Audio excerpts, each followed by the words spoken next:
Have a good day student, আশা করি সবাই ভালো আছেন। আজকে আমরা C877 অর্থাৎ urban transportation planning and management কোর্সের নতুন একটি লেকচার বা পার্ট দেখব। ইতিমধ্যে আমরা প্রথম 8টি পার্ট কমপ্লিট করেছি। আজকে আমরা 9 নাম্বার পার্ট বা 9 নাম্বার লেকচারটি দেখব। তাহলে আমরা আমাদের কোর্স আউটলাইনে চলে যাই। 9 নাম্বার পার্টে আমরা কেস স্টাডি নিয়ে আলোচনা করব, অর্থাৎ আমরা রিয়েল ওয়ার্ল্ড সিনারি নিয়ে আলোচনা করব, যে আমরা এতক্ষণ যা যা দেখেছি পার্ট 8 পর্যন্ত আসলে আমাদের রিয়েল ওয়ার্ল্ড এক্সাম্পলটা কেমন বা সিনারিটা কেমন সেটা আমরা কেস স্টাডি বা পার্ট 9 এ দেখব। এখানে আমরা আলোচনা করব মূলত তিনটা বিষয় নিয়ে। একটি যে আমরা ন্যাশনাল এবং ইন্টারন্যাশনাল লেভেলে যে কি ধরনের এক্সাম্পল আছে বা আমাদের রিয়েল ওয়ার্ল্ড সিনারিটা কেমন সেটা সম্পর্কে আমরা দেখব। এছাড়া যে আমরা আরবান ট্রান্সপোর্ট প্ল্যানিং কিভাবে বেস্ট প্র্যাকটিস করা যায় এবং যে আমরা ফেইলার থেকে কি কি লেসন নিতে পারি সেটা আমরা দেখব। তাহলে আমরা যদি আমাদের মূল আলোচনা চলে যাই,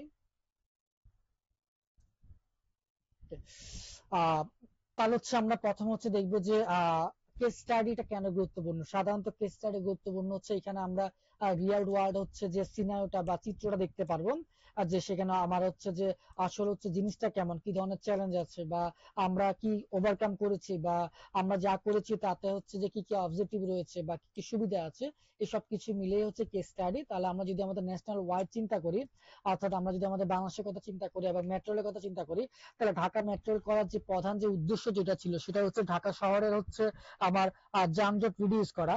সো আমি বেশ কয়েকবার মেট্রো রেলে উঠেছি। সো উঠার পর আমি যেটা দেখলাম সেটা উত্তরা থেকে মতিঝিল পর্যন্ত যে রুটটা, এই রুটটা আসলে যানজট কমেছে যখন মেট্রো রেল হয়েছে। কারণ মানুষ যে আহ সবাই মেট্রো রেলে যে উঠতে চাচ্ছে, কারণ যে এখানে কোনো জ্যাম নেই বা সময় মতো সেটার গন্তব্যে পৌঁছাতে পারতেছে।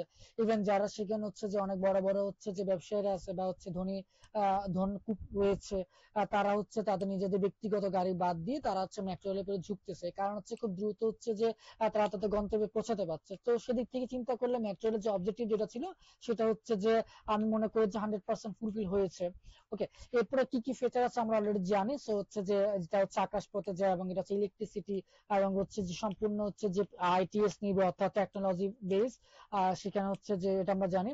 ওকে, এবং সেটা সাকসেসফুল যে ফিচার গুলো, যে ফ্যাক্টর যেগুলো ছিল বা যে যে কারণে যে এটা তৈরি করা হয়েছিল, যেমন যানজট রিডিউস করা বা যে সেটা স্ট্যান্ডার্ড লেভেলে করা, ইন্টারন্যাশনাল লেভেলে করা এবং মডার্ন টেকনোলজি ইউজ করা, সবকিছুর মতো এখানে সাকসেসফুলি আছে। ওকে, বা তারপরে কিছু চ্যালেঞ্জ রয়েছে, যেমন এটা যদি আমরা রুটটা দেখি, তাহলে যেহেতু সহজ পর্যন্ত যাওয়া দরকার ছিল এখনো সেতুর মধ্যে কাজ হয় নাই।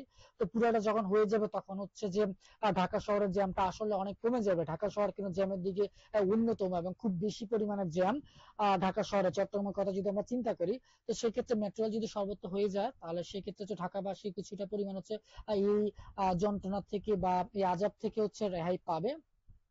ওকে, এরপর আমরা যদি দেখি যে বিআরটি গাজীপুর যে করিডোর যেটা আছে, এটা যদি হয়ে যায় তাহলে ঢাকা শহরে যে সকল যে বাসগুলো ঢুকে, বড় বড় শহর থেকে যে বাসগুলো ঢুকে, তারা খুব সহজে যে ঢাকা শহরে ঢুকতে পারবে এবং বেরোতে পারবে। এর থেকে ঢাকা শহরে যে জ্যাম লাগবে না, অর্থাৎ ঢাকা শহরে ইন্টারনাল যে জ্যামটা সেটা কমে যাবে। ওকে, এটা কিছুটা চ্যালেঞ্জ আছে, যদিও যে কিছুটা বাজেট স্বল্পতার কারণে বা সময় লাগতেছে পুরো প্রজেক্টটা হতে। এটা হওয়ার পর আশা করি ঢাকা শহরের জ্যামটা অনেকটা কমে যাবে। ওকে, এরপর যদি আমরা আমাদের চট্টগ্রাম শহরে সিনারি চিন্তা করি, যে চট্টগ্রাম শহরে যে আমরা যদি দেখি যে আমাদের আসলে জ্যামটা কোথায় লাগতেছে, আমাদের জ্যামটা মূলত যে আমরা যদি চিন্তা করি যে বদলা টার্মিনাল, যেহেতু টার্মিনাল, সো আমরা যদি টার্মিনাল ডিজাইনটা যদি ওইভাবে করতে পারি, আমরা যদি ইন্টারসেকশন ডিজাইনটা যদি ইন্টারন্যাশনাল লেভেলে করতে পারি, তার টার্মিনাল জ্যামটা কমে যাবে। এছাড়া 2 নম্বর গেটে যে জ্যামটা লাগে সেখানে যে বিভিন্ন রাস্তার মোড় এবং শহরের গাড়ি বা মেডিকেলের যে রুগীদের গাড়ি আসা যাওয়া করে, বা এটা শহরের সাথে গ্রামে কানেক্ট করা। সো ওই রুটটা যদি যে আমরা ওই ইন্টারসেকশনটা যদি আমরা প্ল্যানিং করতে পারি, তাহলে সেক্ষেত্রে সেখানে জ্যামটা কমে যাবে। এছাড়া জিসি মোড়ে যে আমরা দেখি বা স্কুলের সামনে কিছুটা জ্যাম থাকে, বা আমাদের টাইগার বাস মোড় বা আগ্রাবাদ মোড়, বা যে আমরা যদি চিন্তা করি কাস্টম মোড়ে সিগন্যালের জ্যামটা লাগে। কিন্তু সবচেয়ে বেশি জ্যাম লাগে সেটা বাড়িগুলি থেকে ফেরিঘাট মোড়টা সবচেয়ে বেশি জ্যাম লাগে। এখানে বন্ধ গাড়ি লোডিং আনলোডিং বা ইপিজেড থাকার কারণে বেশি পরিমাণ জ্যামটা লাগে। সো আমরা যদি ওদিকে যদি প্ল্যানিং করতে পারি, বা আমাদের সিটি কর্পোরেশন বা আমাদের যারা দায়িত্বশীল ব্যক্তিবর্গ আছে সবাই মিলে যদি আমরা বুঝতে পারি, প্ল্যান করতে পারি, আমি আশা করি চট্টগ্রাম সিটি যে জ্যাম যেটা আছে সেটা অনেকটা কমে যাবে। যদি হচ্ছে যে সেটা পুরোপুরি হচ্ছে 100% করা সম্ভব না, তা হচ্ছে আমি আশাবাদী 90 থেকে মানে 80 থেকে 90% যাবে আমাদের খুব কমে যাবে। ওকে, এটি যদি আমরা ইন্টারন্যাশনাল কেস গুলো তুলনা করি তাহলে হচ্ছে যে আমরা যদি এগুলো পড়ে দেখি বাসায় তাহলে হচ্ছে আমরা বুঝতে পারবো যে ইন্টারন্যাশনাল হচ্ছে সাথে আমাদের পার্থক্যটা কোথায়। আমরা তাহলে হচ্ছে আমাদের পার্থক্যটা বুঝতে পারবো, অর্থাৎ আমাদের ইমপ্রুভমেন্ট জায়গাটা খুঁজে পাবো।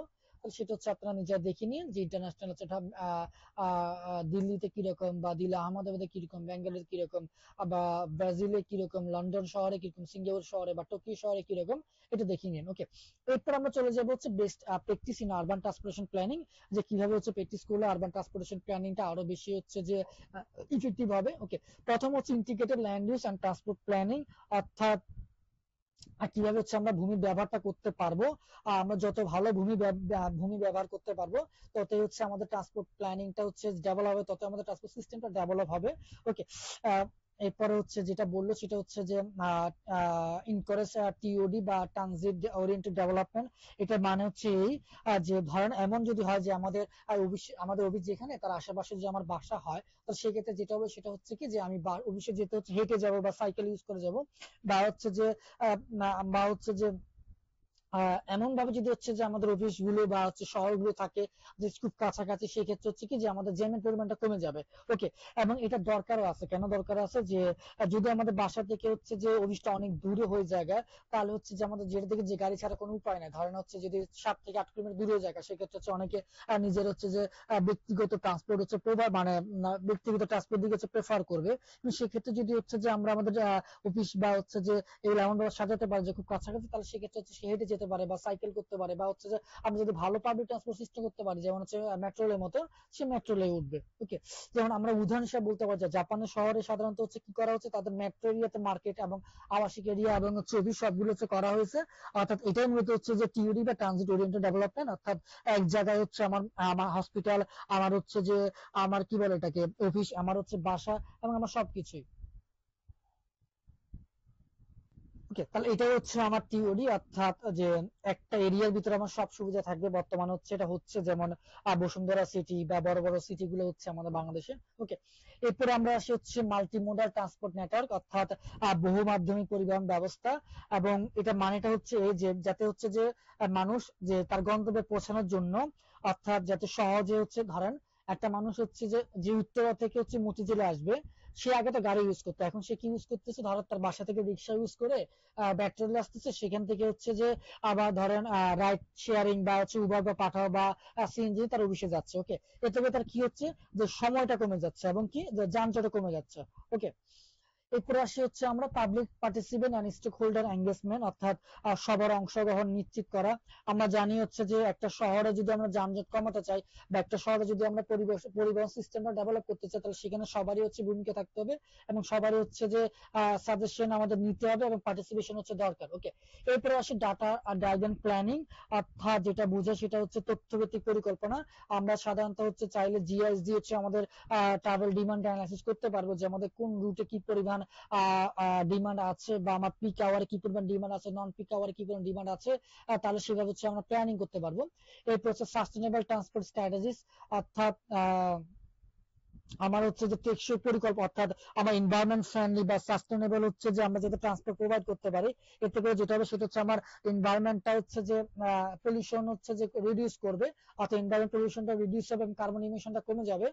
সো যার ফলে হচ্ছে যেটা হবে সেটা হচ্ছে যে আমাদের হচ্ছে যে লাইফটা হচ্ছে সুন্দর হবে আর কি, অর্থাৎ আমরা গ্রিন এনভায়রনমেন্ট পাবো আর কি। এরপর হচ্ছে institutional and government best practice, অর্থাৎ আমাদের বেসরকারি প্রতিষ্ঠানগুলো এবং সরকারি কিছু হচ্ছে কি আছে যে দায়িত্বশীলতা আছে। আমরা আমাদের সরকারি সংস্থাগুলো বা বেসরকারি সংস্থাগুলো হচ্ছে চাইলে কিছু এমন কিছু উদ্যোগ নিতে পারি যাতে করে এই সমস্যাটা লাঘব করা যায়। আমরা চাইলে আমাদের ড্রাইভারদের আরো প্রশিক্ষণ দিতে পারি। আমরা চাইলে আমাদের ট্রান্সপোর্ট প্ল্যানিংটা আরো একসাথে বসে সুন্দর করতে পারি, বা কি কি হচ্ছে যে আরো আরো ডেভেলপ করা যায়, কোথায় কোথায় উইকনেস আছে, কোথায় ইমপ্রুভমেন্ট করা যায়, সেগুলো যদি খুঁজে বের করতে পারি তাহলে হচ্ছে যে আমাদের সেক্টরটা খুবই হচ্ছে যে ডেভেলপ করবে, আমরা হচ্ছে অর্থনৈতিকভাবে হচ্ছে লাভবান হবে। ওকে, ফাইন্যান্সিয়াল যেটা বললাম যে অর্থনৈতিকভাবে। ওকে, এখন আমরা দেখবো হচ্ছে ফেইলার এন্ড লেসন লার্নিং, অর্থাৎ হচ্ছে কমন রিজন আছে ফেলারের। নাম্বার হচ্ছে পুরো প্ল্যানিং। আমরা যখন প্ল্যানিং করি সাধারণত হচ্ছে আমাদের দেশে বাজেট হয়ে গেলে আমরা প্ল্যানিং করি। এটা এটা যদিও ঠিক না, কারণ হচ্ছে যে শুধুমাত্র বাজেট হয়ে গেল আমি হচ্ছে যে কিছুটা হচ্ছে মুনাফা লাফার আশায় হচ্ছে যে প্ল্যানিং করে ফেললাম, আর সেখানে না গিয়ে বা সার্ভে না করে সাধারণত এটা হচ্ছে হয় না। এক্ষেত্রে হচ্ছে যে কোনো হচ্ছে যে মানে যে উদ্দেশ্য হচ্ছে যে আমার প্রজেক্টটা করা, যে আমার যানজটটা লাঘব করবে, সাধারণত সেটা হয় না। ওকে, এরপর হচ্ছে আমরা ইনস্টিটিউশনাল ফ্র্যাগমেন্টেশন, অর্থাৎ আমরা যেটা করতে পারি না, যে আমাদের হচ্ছে প্রত্যেকটা সংস্থার সাথে আমরা সমন্বয় হচ্ছে করতে পারি না। যেমন আমরা যদি চাই যে মেট্রো রেল আর বিআরটি হচ্ছে আমরা সমন্বয় করতে পারি না। যেমন মেট্রো রেল হওয়ার পরে সেখানে হচ্ছে যে আপনার নিচে হচ্ছে মানুষ যে পরিবহন অর্থাৎ বাসের হচ্ছে চাহিদা কমে গেছে, এবং বাস মালিকরা হচ্ছে সাধারণত হচ্ছে তাদের ওই পরিমাণ হচ্ছে ব্যবসা হচ্ছে না, সো ড্রাইভাররা হচ্ছে তারা পেমেন্ট পাচ্ছে না। তো এখানে আমরা সমন্বয় করতে পারি। এছাড়া হচ্ছে যে আমরা আমাদের হচ্ছে স্টেক হোল্ডার যারা আছে তাদের হচ্ছে আমরা কোনো মতামত নিই না, অর্থাৎ আমরা জনগণের কোনো মতামত নিই না। এছাড়া আমাদের বাজেটে কোনো বাজেটের সমস্যা আছে, অর্থাৎ আমাদের যে পরিমাণ বাজেটটা দেওয়া হয় আর সেটা হচ্ছে ফুলফিল অনেক সময় হয় না, বা এমন সময় আমরা এমন করি যে আমরা ইচ্ছে করি আমরা প্রজেক্টটা লেন্দি করি যাতে আরেকটা বাজেট হয়। তো আরেকটা বাজেট বাড়লে সেটা কি হবে যে আমার হচ্ছে যে আমার পকেটে টাকাটা বাড়বে আর কি, টাকাটা বেশি ঢুকবে আর কি। ওকে, এরপর হচ্ছে ইগনোরিং লোকাল কন্টেক্সট, হচ্ছে যে আমরা লোকাল হচ্ছে যে কন্টেক্সট গুলো হচ্ছে গুরুত্ব দিই না। এগুলো হচ্ছে যে আমাদের কমন রিজন আর কি ফেলারের। আর এখানে কিছু রিয়েল এক্সাম্পল আছে, যেমন দিল্লি শহরের বা মুম্বাই বা লস অ্যাঞ্জেলস বা জাকার্তা শহরে। ওকে, এরপর আমরা আসি হচ্ছে framework for learning and failures, অর্থাৎ ফেল থেকে তো আমাদের শিক্ষা নিতে হবে, তাই না? আমরা ভুল না করলে সেখান থেকে শিক্ষা পাবো না, কারণ ভুল দাগ থেকে যদি ভালো কিছু হয় তাহলে দাগে ভালো, একটা কথা আছে না? তো যদি ভুল না হয় তাহলে আমরা কিভাবে শিখবো, তাই না? তাহলে সেক্ষেত্রে হচ্ছে যে আমাদের কিছু ফ্রেমওয়ার্ক আছে, যে কি কি ফ্রেমওয়ার্ক হচ্ছে যে আমরা ইউজ করতে পারি। সেটা হচ্ছে নাম্বার ওয়ান হচ্ছে যে project post project evaluation reports, অর্থাৎ প্রকল্প শেষ হলে আমরা প্রজেক্ট দিতে পারি, বিশ্লেষণ করতে পারি সেটা কি অবস্থা না অবস্থা, এবং কোথায় আমাদের ভুল হয়েছে, কোথায় হয় নাই, কোথায় ইমপ্রুভমেন্টের সুযোগ আছে, যার ফলে পরবর্তী প্রজেক্টে সেটা আমরা ইউজ করতে পারবো।